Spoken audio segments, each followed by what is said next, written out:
Set, we covered posing techniques here with Lalishka. We're going to start off with just her standing perfectly flat so you see what somebody who is not really in a pose looks like. And then we'll build on that to create a nice pose for her. Okay, so here she's just very flat to the camera. There's nothing really going on. It's really straight up and down. So the first thing I do with almost everybody is I always have them stand somewhat sideways to the camera. So I'm going to have her stand facing this way with her whole body, right? So that alone, she's going to look thinner and we're going to see her shape a little bit better. So if we just see what that looks like with no other changes.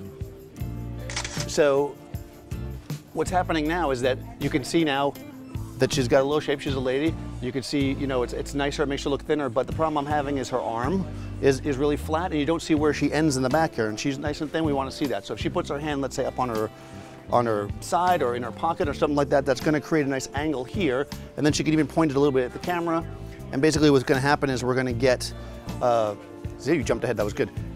We're going to get a nice angle on the arm. Then the other thing I like to do so that she's not a profile is we're going to just have her turn her shoulders slightly to the camera. That creates a nice angle from here to there.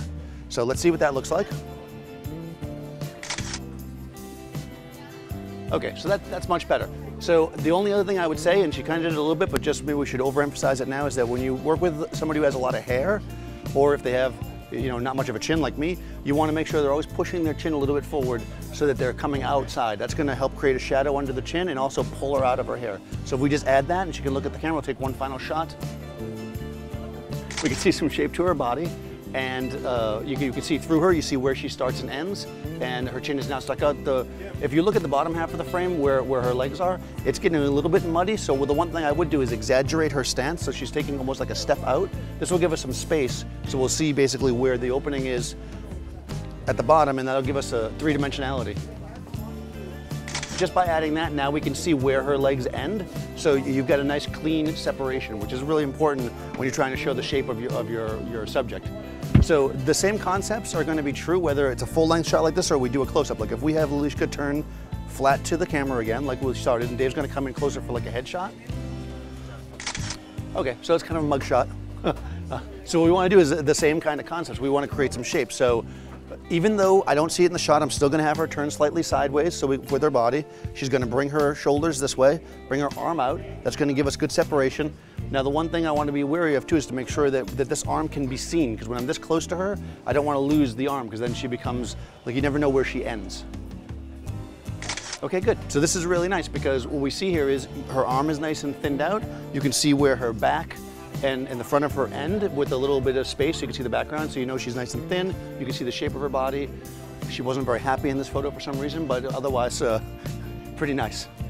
Okay, so we can follow those same rules even if she was sitting down. So I have an out box here. If we have Lolly sit, and let's say she was going to be casual. Earlier we had her kind of sitting, leaning forward slightly. Actually, jump up for a second. Okay.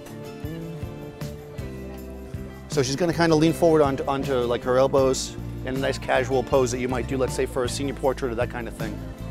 You see here, it's kind of cute, got a little bit of energy to it, but the problem that I'm having with it is that we don't, again, see where her body ends. If you look at the bottom of the frame, she's basically just a big blob of black. So what we want to do is have her position her arms in such a way, she should stay low like you were, but position her arms in such a way that we can see through her and see some of the background.